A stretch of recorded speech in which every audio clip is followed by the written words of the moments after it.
अच्छा, तो हम डिस्कस कर रहे थे मेडुलोब्लास्टोमा की मॉर्फोलॉजी। तो याद रखिएगा कि चिल्ड्रन में जो मेडुलोब्लास्टोमा है वो लोकेटेड होते हैं mid line of the cerebellum में, ठीक है, उसमें मिड लाइन में। और जो लेटरल ट्यूमर्स होंगे ना, वो ज़्यादातर मोस्ट ऑफन एडल्ट्स में होंगे।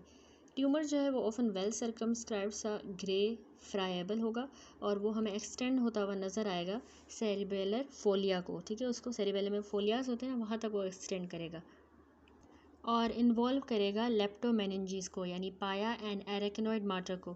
तो इस फिगर में देखिए यहाँ पे मेडुलोब्लास्टोमा दिखाया गया है और ये सजाइटल सेक्शन है ब्रेन का जिसमें हमें मेडुलोब्लास्टोमा नज़र आ रहा है, इन्वॉल्व कर रहा है सुपीरियर वर्मिस को ऑफ द सेरिबेलम, ठीक है।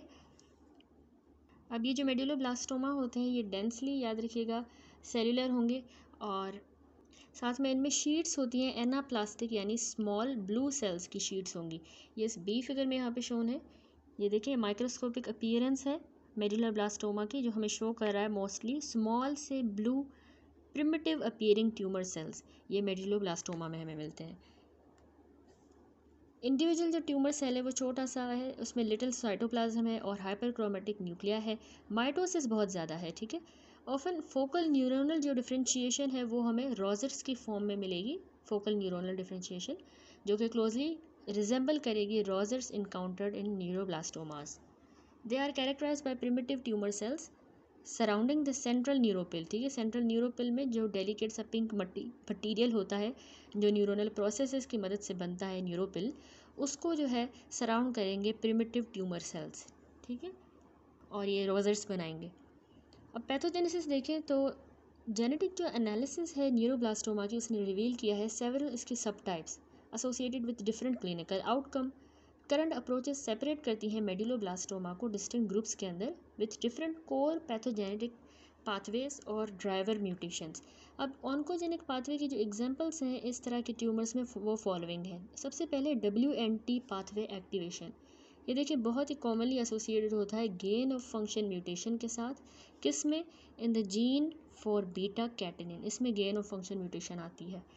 तो इस तरह की जो है बहुत ज़्यादा इसमें फेवरेबल प्रोग्नोसिस होती है सारे जेनेटिक सब टाइप में से, ठीक है, इसमें जो है ज़्यादा फेवरेबल प्रोग्नोसिस होती है और कॉमनली क्लासिक टाइप का ट्यूमर है ये हो गया WNT पाथवे एक्टिवेशन। इसके अलावा होता है हेजहॉग पाथवे एक्टिवेशन, ये भी मोस्ट कॉमनली एसोसिएटेड होता है लेकिन लॉस ऑफ फंक्शन म्यूटेशन के साथ, किसमें, PTH1, इसके अंदर जो है लॉस ऑफ फंक्शन म्यूटेशन आएगी जो कि एक नेगेटिव रेगुलेटर है हेजहॉग का। तो इस तरह के ट्यूमर जो है इनमें इंटरमीडिएट प्रोग्नोसिस होगी, वहाँ पे उसकी फेवरेबल थी ना मोस्ट फेवरेबल, यहाँ पे इंटरमीडिएट प्रोग्नोसिस होगी, लेकिन कंकॉमिटेंट हमें प्रेजेंस मिलती है TP53 की म्यूटेशन, ये कन्फर करेगा वेरी पुअर प्रोग्नोसिस। अगर इसके साथ TP53 की भी म्यूटेशन है तो वेरी पुअर प्रोग्नोसिस। थर्ड है कि MYC का over expression, due to MYC की एम्पलीफिकेशन की वजह से इस MYC का over expression as well as बाकी भी चेंजेस रिजल्ट करेंगे इंक्रीज एक्सप्रेशन में और इस तरह के ट्यूमर्स की पुअर रेस्ट प्रोग्नोसिस होती है, ठीक है। तो ये डिफरेंट इसमें आउटकम्स हैं क्लिनिकल।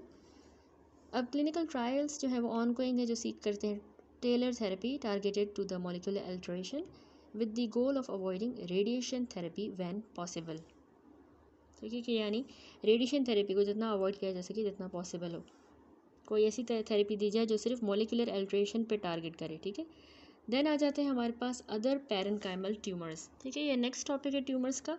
अदर पैरेन्काइमल ट्यूमर में सबसे पहला है हमारे पास primary central nervous system lymphoma. तो प्राइमरी CNS लिम्फोमा जो है ज़्यादातर mostly as a diffuse large B cell lymphoma की तरह होता है। 2% एक्स्ट्रा नोडल लिम्फोमाज ये अकाउंट करता है और 1% इंट्राक्रेनियल ट्यूमर्स को ये अकाउंट करता है, ठीक है। 2% extra nodal lymphoma, 1% intracranial tumour, ये बहुत ही कॉमन CNS का न्यूप्लाज्म होता है, ठीक है, इम्यूनोसप्रेस्ड इंडिविजुअल्स के अंदर, जिनमें ट्यूमर्स नियरली ऑलवेज पॉजिटिव होते हैं एप्स्टन बार वायरस के लिए। जो नॉन इम्यूनोसप्रेस्ड पॉपुलेशन है उनमें जो एज स्पेक्ट्रम है वो रिलेटिवली वाइड है, जिसमें इंसिडेंस इसका बढ़ता जाता है 60 साल की उम्र के बाद। Regardless of the clinical context, primary brain lymphoma एक अग्रेसिव किस्म की डिजीज़ है जिसमें रिलेटिवली पुअर रिस्पॉन्स होता है टू द कीमोथेरेपी, ठीक है, as compared with the peripheral lymphoma, उसको साथ अगर हम कंपेयर करें तो इसका पुअर रिस्पॉन्स होगा टू कीमोथेरेपी। पेशेंट जिनको प्राइमरी ब्रेन का लिम्फोमा है वो फाउंड होते हैं कि उनको मल्टीपल ट्यूमर नोड्यूल्स होती हैं ब्रेन के अंदर, ब्रेन के पैरेन्काइमा के अंदर, ठीक है, yet involvement of the site outside the CNS is uncommon, बाहर CNS के इतनी कॉमन हमें नहीं मिलेंगी लेजन्स। कन्वर्सली लिम्फोमा जो कि ओरिजिनेट कर रहा है बाहर CNS के, ठीक है, वो रेयरली स्प्रेड करेगा ब्रेन के पैरेन्काइमा में, तो ये इनका ऑपोजिट है।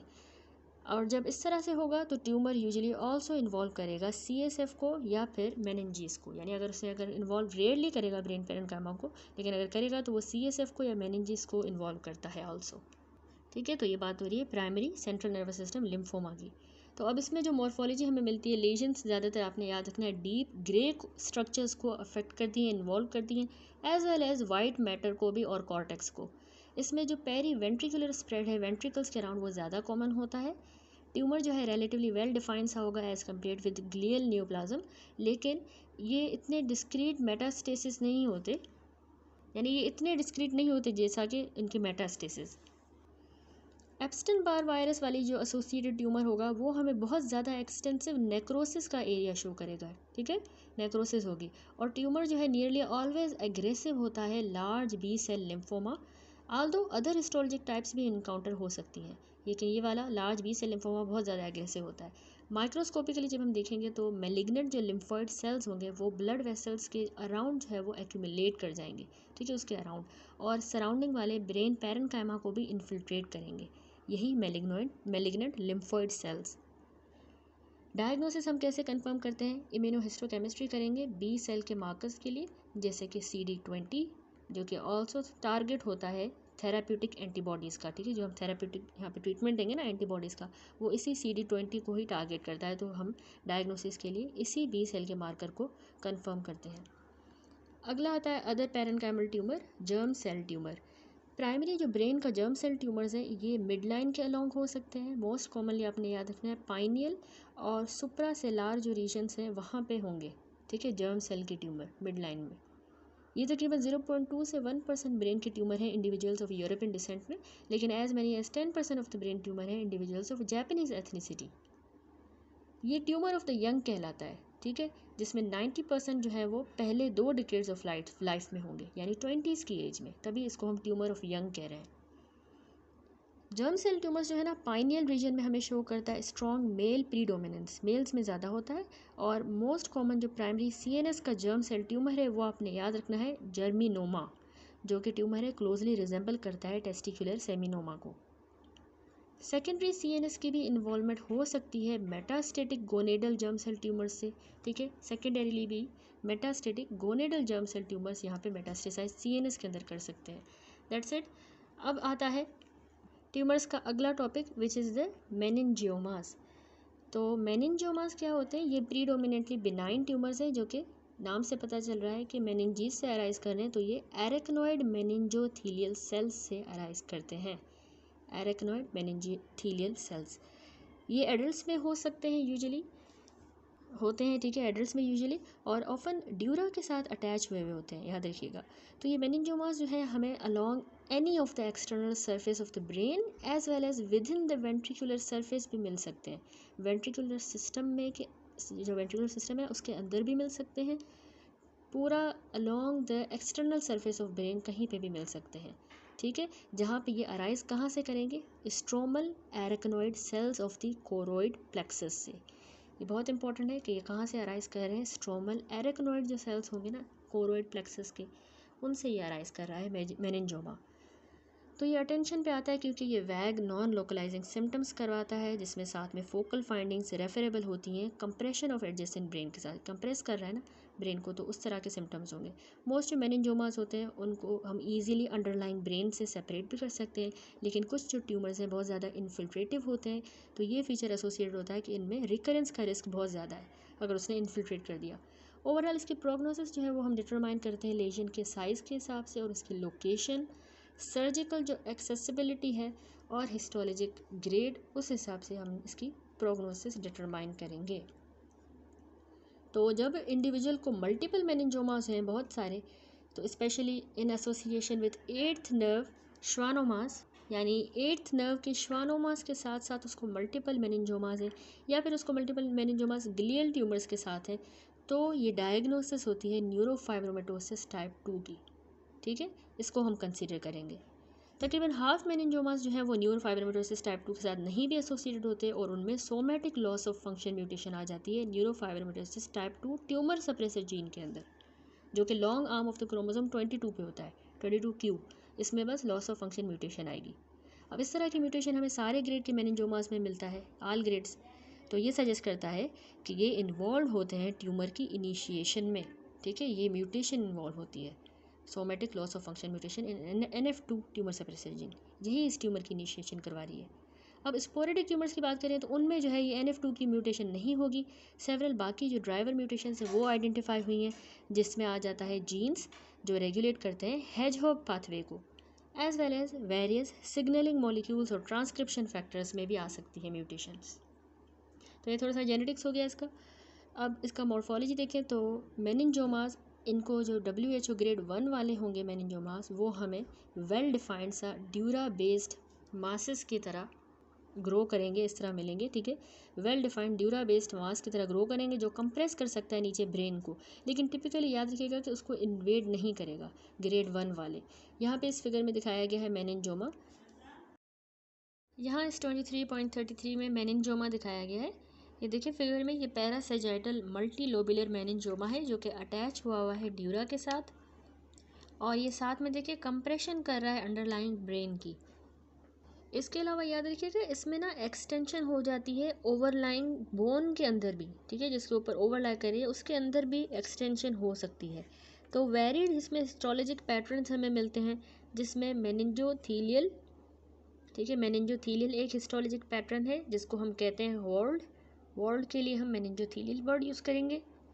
Tight cluster of cells without visible cell membrane, ठीक है, ये मेनिंजोथीलियल इसी तरह होगा कि वॉल्ड होगा, वॉल्ड सा टाइट क्लस्टर ऑफ सेल्स होंगे, लेकिन उनमें हमें सेल मेम्ब्रेन विजिबल नहीं होगी। अगली फाइब्रोब्लास्टिक पैटर्न होता है जिसमें इलोंगेटेड से लंबे लंबे से सेल्स होंगे और बहुत ज़्यादा कोलेजन डिपोजिशन के साथ, फाइब्रोब्लास्टिक। ट्रांजिशनल भी होता है जिसमें फीचर्स होते हैं मेनिंजोथीलियल के और फाइब्रोब्लास्टिक टाइप्स के, दोनों के फीचर्स होंगे। इसके अलावा समेमोमेटस, इसमें बहुत ज़्यादा समोमा बॉडीज़ होंगी, ठीक है, और सिक्रेटरी होता है जिसमें ग्लैंड की तरह की स्पेसेस होंगी जिनमें PAS पॉजिटिव यूजिनोफिलिक मटेरियल मौजूद होगा, ग्लैंड की तरह स्पेसेस भी होंगी, ठीक है, सिक्रेटरी। तो यहाँ पे इस बी फिगर में देखें, यहाँ पे दिखाया गया है मेनिंजोमा जिसमें whorled pattern of cell growth हमें मिल रहा है और इसमें समोमा बॉडीज़ भी विजिबल है। तो ये समोमेटस पैटर्न है, ठीक है। जो एटिपिकल मेनिंजोमास होते हैं ना, अब इनको हम WHO ग्रेड 2 में कंसीडर करते हैं। तो ये रिकॉग्नाइज होते हैं कि हमें इनमें प्रेजेंस मिलती है या तो इंक्रीज्ड माइटोटिक रेट उनका बढ़ जाएगा एटिपिकल में, ठीक है, या फिर उसमें प्रोमिनेंट सा न्यूक्लियोलाई होगा, सेल्युलैरिटी भी बढ़ जाएगी, पैटर्न लेस ग्रोथ होगी, ठीक है, बिना किसी पैटर्न के, और high nucleus to cytoplasm ratio उनका ज़्यादा होगा या नेक्रोसिस हमें मिल सकती है। तो इस तरह की जो ट्यूमर्स हैं आपने याद रखना, डिमॉन्स्ट्रेट करेंगे ज़्यादा अग्रेसिव लोकल ग्रोथ और इनमें बहुत ज़्यादा हाई रेट ऑफ रिकरेंस होता है, ठीक है, और इनको थेरेपी की भी ज़रूरत होती है इन एडिशन टू सर्जरी। कुछ जो हिस्टोलॉजिक पैटर्न्स हैं जिनमें क्लियर सेल और कोरोइड, ये भी हमें कोरिलेट करते हुए मिलेंगे with more aggressive behaviour, as does the presence of brain invasion, ठीक है, इनमें ब्रेन इन्वेजन होती है क्लियर सेल और कोरोइड पैटर्न्स वालों में। अब तीसरा होता है WHO ग्रेड 3 का, जिसको हम एनाप्लास्टिक यानी मैलिग्नेंट मेनिंजोमा कहते हैं। तो ये भी बहुत अग्रेसिव ट्यूमर्स हैं जो कि हाई ग्रेड सार्कोमा को या इवन कार्सिनोमा को रिजेंबल करेंगे मॉर्फोलॉजिकली। इनमें जो माइटोटिक रेट होता है वो टिपिकली ज़्यादा होता है बनस्पत इस एटिपिकल मेनिंजोमा के, इनमें ज़्यादा होगा। That's it. देन आ जाता है हमारे पास अगला टॉपिक जो कि है मेटास्टेटिक ट्यूमर्स। देखिए मेटास्टेटिक जो लीजन्स होती है ना, मोस्टली हमें पता है कार्सिनोमास, ये तकरीबन अप्रॉक्सीमेटली 1/4 से लेके 1/2 ऑफ द इंट्राक्रेनियल ट्यूमर्स होते हैं, ठीक है। तो मोस्ट कॉमन इनमें जो प्राइमरी साइट होती है इनकी, वो याद रखिएगा कि लंग्स में, ब्रेस्ट, स्किन में मेलानोमा होगा, किडनी, गैस्ट्रोइंटेस्टाइनल ट्रैक्ट, ये सारे जो हैं 80% ऑफ द केसेस को कॉन्स्टिट्यूट करते हैं। यहाँ पे ये मेटास्टेटिक ट्यूमर्स होंगे। मेटास्टेसिस जो है ये एक शार्पली डिमार्केटेड सा मास बना देगी, ऑफन वो ग्रे वाइट मैटर के जंक्शन पे होगा, ब्रेन में होता है ना ग्रे एंड वाइट मैटर, उनके जंक्शन पे होगा ये मेटास्टेसिस, और लोकल इडीमा को एलिसाइड करवा देगा। तो यहाँ पे इस फिगर में जो है दिखाया गया है मेटास्टेटिक मेलानोमा, ठीक है। तो इसमें देखिए मेटास्टेटिक लीजन डिस्टिंग्विश की गई हैं grossly from most primary central nervous system tumour से कैसे, बाय देयर मल्टी सेंट्रिसिटी, ठीक है, एक तो मल्टी सेंट्रिसिटी है और इनके मार्जिन्स जो है वो वेल डिफाइंड है, वेल डिमार्केटेड इन मेटास्टेटिक मेलानोमास की। तो डार्क जो कलर है ट्यूमर नोड्यूल्स का इस स्पेसिमेन में वो मेलेनिन की प्रेजेंस की वजह से है। तो हमने फिगर में भी देखा कि जो बाउंड्री है ना between the tumour and brain parenchyma वो बिल्कुल शार्प सी बाउंड्री है माइक्रोस्कोपिक लेवल पे भी, ठीक है, और साथ में सराउंडिंग में हमें रिएक्टिव ग्लायोसिस मिलेगा। तो इसके अलावा in addition to the direct and localized effect जो मेटास्टेसिस प्रोड्यूस कर रही है, पैरानियोप्लास्टिक सिंड्रोम को मत भूलिएगा, ये भी इन्वॉल्व कर सकता है पेरिफेरल और सेंट्रल नर्वस सिस्टम को, कभी कभार इवन प्रोसीड करेगा clinical recognition of the malignant neoplasm, यानी इस मैलिग्नेंट न्यूप्लाज्म के रिकॉग्निशन से पहले पैरानियोप्लास्टिक सिंड्रोम कभी कभार हो जाता है। तो बहुत से जो पेशेंट हैं जिनको पैरानियोप्लास्टिक सिंड्रोम होता है उनको एंटीबॉडीज़ होती हैं अगेंस्ट द ट्यूमर एंटीजन, ठीक है, उसके अगेंस्ट। कुछ जो है ज़्यादा कॉमन पैटर्न इसमें फॉलोइंग आ जाते हैं। एक है सब अक्यूट सेरिबेलर डीजेनरेशन, इसके नतीजे में अटेक्सिया होगा, साथ में परकंजी सेल्स की डिस्ट्रक्शन होगी, ग्लायोसिस और माइल्ड इन्फ्लामेटरी इन्फिल्ट्रेट हमें मिलेगा, ठीक है। मेटास्टेटिक ट्यूमर के हम कुछ पैटर्न्स देख रहे हैं जिसमें ये सब अक्यूट सेरिबेलर डीजेनरेशन हो रही है, तो परकंजी सेल वहाँ पर डिस्ट्रॉय हो रहे हैं, सेरिबेलर है, अटेक्सिया होगा, ग्लायोसिस होगी, माइल्ड इन्फ्लामेटरी इन्फिल्ट्रेट मिलेगा। दूसरा लिम्बिक इंसेफेलाइटिस, तो ये क्या करवाता है, लिम्बिक इंसेफेलाइटिस से सब अक्यूट डिमेंशिया हो जाएगा, साथ में पेरीवास्कुलर इन्फ्लामेटरी इन्फिल्ट्रेट होगा वेसल्स के अराउंड, माइक्रोग्लियल जो नोड्यूल्स हमने देखी थी वो हमें मिलेंगी, न्यूरोनल लॉस और ग्लायोसिस, ये सारे जो है ना कहाँ पे होंगे आपने याद रखना है, मीडियल टेम्पोरल लोब में, ठीक है, लिम्बिक इंसेफेलाइटिस। इसके अलावा होता है सब अक्यूट सेंसरी न्यूरोपैथी, तो इस सब अक्यूट सेंसरी न्यूरोपैथी से अल्टर्ड पेन सेंसेशन होगी, साथ में जो है ना सेंसरी न्यूरॉन का लॉस हो गया है, कहाँ से, डोर्सल रूट गैंग्लिया से, और ये इन्फ्लामेशन के साथ एसोसिएटेड होगा। एंड लास्ट है syndrome of the rapid onset साइकोसिस, कैटाटोनिया, एपिलेप्सी एंड कोमा, ये जो सिंड्रोम है ना ये एसोसिएटेड होता है ओवेरियन टेराटोमा के साथ और antibodies against the NMDA receptor, ठीक है, इसमें N methyl D aspartate receptor के अगेंस्ट एंटीबॉडीज़ होती हैं और साथ में इस सिंड्रोम की ओवेरियन टेराटोमा के साथ एसोसिएशन है। That's it. लास्ट टॉपिक रह गया इस चैप्टर का सेंट्रल नर्वस सिस्टम का ट्यूमर्स में, which is a familial tumour syndromes. लेकिन सेवरल इनहेरिटेड सिंड्रोम्स जो हैं कॉज होते हैं जब म्यूटेशंस आ जाए वेरियस ट्यूमर सप्रेसर जीन्स के अंदर जो एसोसिएटेड होंगी with increase risk for particular type of cancer. अब वो जो कि पार्टिकुलरली इन्वॉल्व करते हैं, वो जिनमें पार्टिकुलरली इन्वॉल्वमेंट होती है CNS की, वो यहाँ पे हम डिस्कस करेंगे, जिसमें familial syndrome associated with tumours of peripheral nervous system आ जाता है, जो हम इससे पिछले वाले चैप्टर 22 में डिस्कस करके आए हैं, ठीक है। तो इसमें सबसे पहले है ट्यूबरस स्क्लेरोसिस।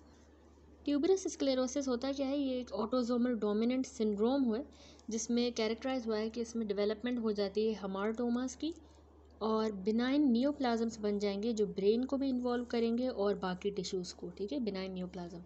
तो CNS के जो हमार्टोमास हैं ये वेरियसली कंसिस्ट करते हैं कॉर्टिकल ट्यूबर्स का और सब एपेंडाइमल हमार्टोमास, जिसमें लार्जर ट्यूमीफैक्टिव फॉर्म जिसको हम सब एपेंडाइमल जायंट सेल एस्ट्रोसाइटोमा कह देते हैं, ये भी इसमें आ जाती है, ठीक है। याद रखिएगा कि CNS के हमार्टोमा में कॉर्टिकल ट्यूबर्स आ जाते हैं और दूसरा सब एपेंडाइमल हमार्टोमा जिसमें ये सब एपेंडाइमल जायंट सेल एस्ट्रोसाइटोमा कॉमन है, ठीक है। अब क्योंकि इनकी प्रॉक्सिमिटी होती है फोरामेन ऑफ मॉनरो के साथ, जिसको हम इंटरवेंट्रिकुलर फोरामेन भी कहते हैं, जिसमें से जो है CSF फ्लो करेगा 4th वेंट्रिकल से लेके 3rd वेंट्रिकल में, वो इस फोरामेन ऑफ मॉनरो से होता है। तो क्योंकि अब इनकी जो है ना प्रॉक्सिमिटी होती है फोरामेन ऑफ मॉनरो के साथ, तो ये ऑफन प्रेजेंट करेंगे अक्यूटली विथ ऑब्स्ट्रक्टिव या ऑब्स्ट्रक्टिव किस्म का हाइड्रोसेफेलिस के साथ, ठीक है, जो रिक्वायर करता है कि इसकी सर्जिकल इंटरवेंशन की जाए या थेरेपी विथ mTOR इनहिबिटर के साथ थेरेपी दी जाए, ठीक है, वो हम आगे देखेंगे डिटेल में। तो इसमें आपने याद रखना है कि सीजर्स जो हैं वो कॉर्टिकल ट्यूबर्स के साथ एसोसिएटेड होंगे, ठीक है, इसमें कॉर्टिकल ट्यूबर्स हो रहे हैं ना, ये फ्रंटल लोब में स्पेशली जो है ये ग्रे और वाइट मैटर के जंक्शन पे इंटरफेस पे जो है ये एक किस्म की लेजन होती है, कॉर्टिकल ट्यूबर कहते हैं हम इनको, ठीक है, ये एक हमार्टोमेटस लेजन है। तो इनमें सीजर्स होंगे पेशेंट को कॉर्टिकल ट्यूबर्स के साथ और ये डिफ़िकल्ट होते हैं to control with anti epileptic drugs, उनसे भी ये सीजर्स कंट्रोल नहीं होंगे। एक्स्ट्रा जो सेरिब्रल लेजन्स हैं उसमें एक तो पेशेंट को रीनल एंजियोमायोलाइपोमास होंगे, ठीक है। किडनी का बिनाइन ट्यूमर है जिसमें ब्लड वेसल, मसल और लिपिड्स, ठीक है, कंपोनेंट आ जाते हैं एंजियोमायोलाइपोमा। इसके अलावा रेटिनल ग्लायल हमाटोमास हो सकते हैं, पल्मोनरी लिम्फो एंजियोमायोमेटोसिस और कार्डियक रैब्डोमायोमास, ठीक है। ये इसकी हो गई एक्स्ट्रा सेरिब्रल लेशंस जो ट्यूबरस स्क्लेरोसिस में हो रही हैं। तो सिस्ट भी हमें इसमें मिल सकती हैं वेरियस साइट्स पे, याद रखिएगा कहाँ कहाँ पे, लिवर में होंगी, किडनीज और पैनक्रियाज में।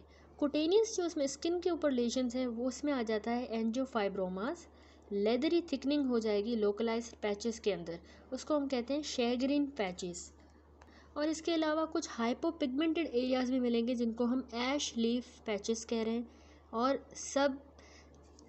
सबंगुल फाइब्रोमास मिलेंगे, ठीक है। ठीक है, यहाँ पे फिगर में देखिए शेग्रीन पैचेस दिखाए गए हैं, इस तरह की ये कुटेनियस लेशंस होंगी जो कि असल में लेदरी सी थिकनिंग होती हैं लोकलाइज पैचेस में। और ये हैं ऐश लीफ पैचेस जो कि हाइपोपिगमेंटेड से एरियाज होते हैं, ये शेग्रीन और ये ऐश लीफ पैचेस।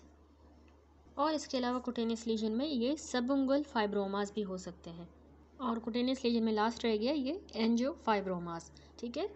इसके अलावा कह रहा है कि ट्यूबरस स्क्लेरोसिस रिजल्ट करता है जब डिसरप्शन हो जाए या तो TSC1 की जो इनकोड करता है हमार्टिन को, या फिर TSC2 की जो इनकोड करता है ट्यूबरिन को, ठीक है। इनकी डिसरप्शन हो जाती है। अब दो जो TSC प्रोटीन्स हैं ये एक डायमेरिक कॉम्प्लेक्स बनाती हैं जो कि नेगेटिवली MTOR को रेगुलेट करता है, ठीक है। ये दोनों प्रोटीन्स जो हैं ये डायमेरिक कॉम्प्लेक्स बना के MTOR को नेगेटिवली रेगुलेट करते हैं, जो कि MTOR एक काइनेज है जो सेंस करता है सेल की न्यूट्रिएंट स्टेटस कितना है और सेलुलर मेटाबॉलिज्म को ये रेगुलेट करता है, ठीक है।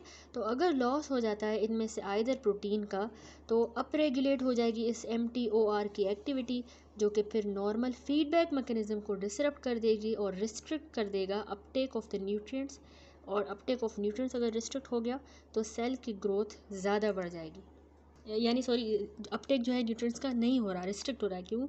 क्योंकि MTOR नेगेटिव रेगुलेटर है और अगर ये डिसरप्ट हो गया तो इसकी एक्टिविटी तो बढ़ जाएगी MTOR की, तो जो नॉर्मल फीडबैक मैकेनिज्म हो रहा होता है वो डिसरप्ट हो जाएगा।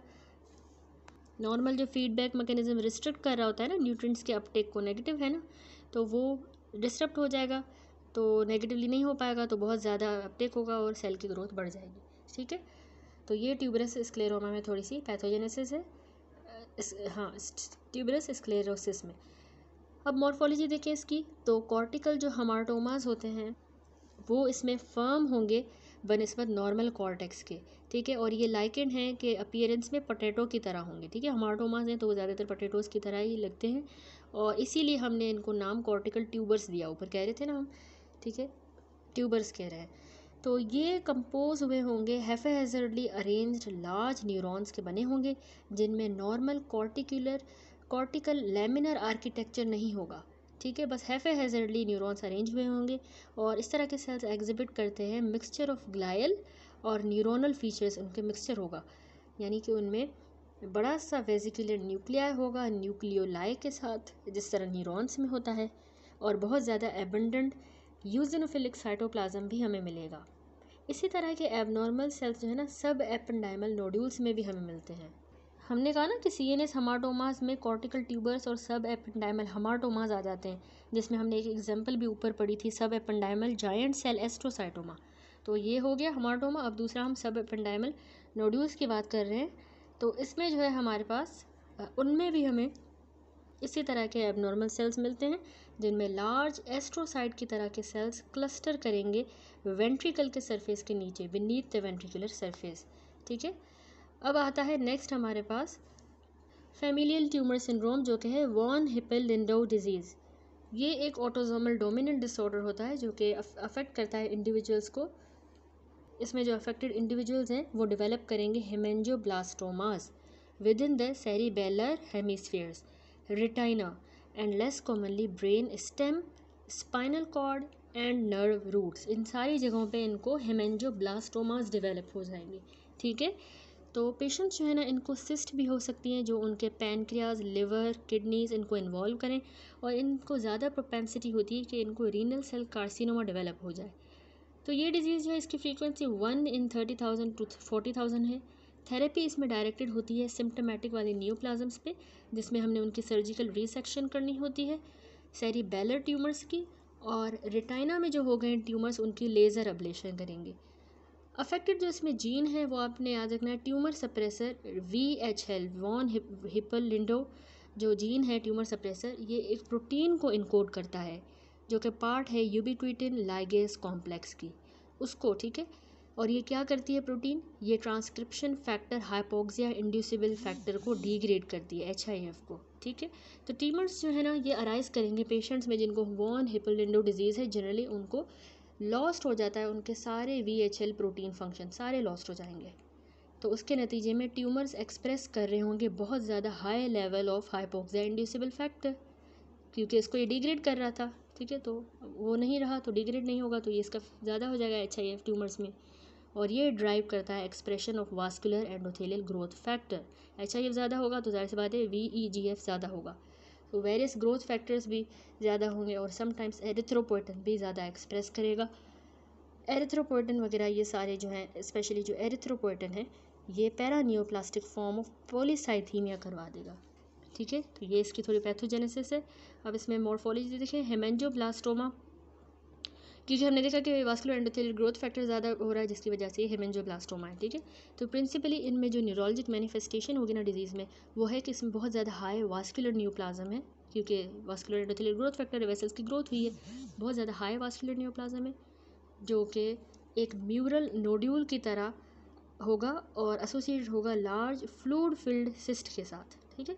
तो इस तरह के जो है ज़्यादातर मोस्ट कॉमनली आपने याद रखना है सेरिबेलम में होते हैं, लेकिन ये बाकी जगहों पे भी अलोंग द स्पाइनल कॉर्ड भी हो सकते हैं, रेटाइना में, और रेयरली बाकी साइड्स इन द ब्रेन में भी।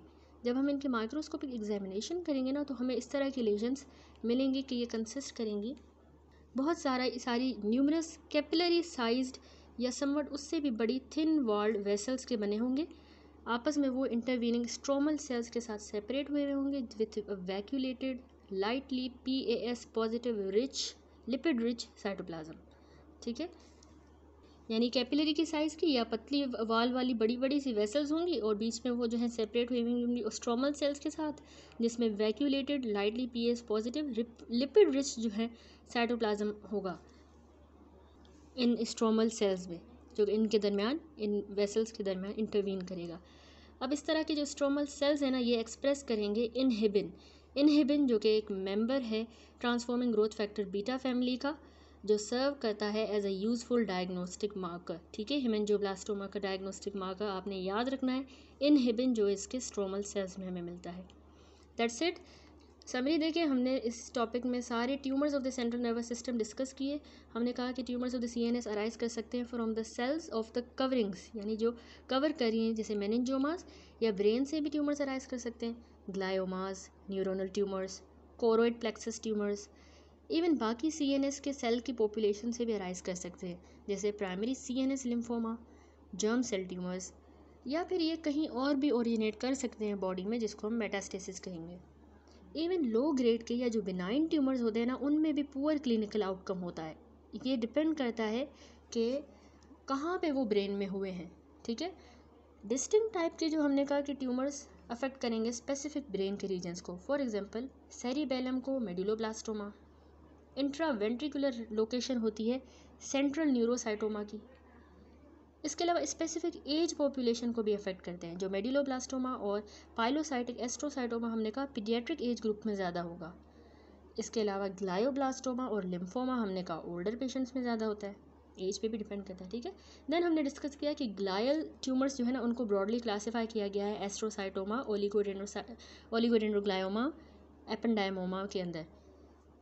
जितनी ज़्यादा ट्यूमर की मैलिग्नेंसी बढ़ेगी तो वो एसोसिएटेड है उसके साइटोलॉजिक एनाप्लेजिया के हिसाब से, सेल डेंसिटी का बढ़ जाना, नेक्रोसिस और माइटोटिक एक्टिविटी, ठीक है, उतना ज़्यादा फिर वो मैलिग्नेंट होगा।